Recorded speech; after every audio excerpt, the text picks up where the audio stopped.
Zëri I njerëzve të thjesht është forca ime më e madhe. Rruga nuk ka qenë e lehtë. Nga prindrit mësova se puna, ndershmëria dhe këmbgulja shpërblenen. Nga bashkëqytetarët e mi kam kuptuar se kur një shoqëri zgjohet, bën zgjedhje të mençura. Sot më shumë se kur, Shqipëria ka nevojë për njerëz të ndershëm, që nuk I tremben punës dhe nuk dorëzohen. Njerëz që duan ta ndërtojnë të ardhmen këtu, në tokën e tyre.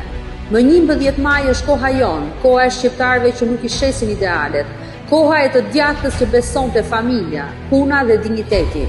Unë jam Eriselda Çelaj Zotaj dhe jam gati të jem zëri juaj në parlament dhe kudo që kërkohet drejtësi. Voto për dinjitetin tënd, voto për të ardhmen tënde, voto djathtas për zhvillim, voto numri 9.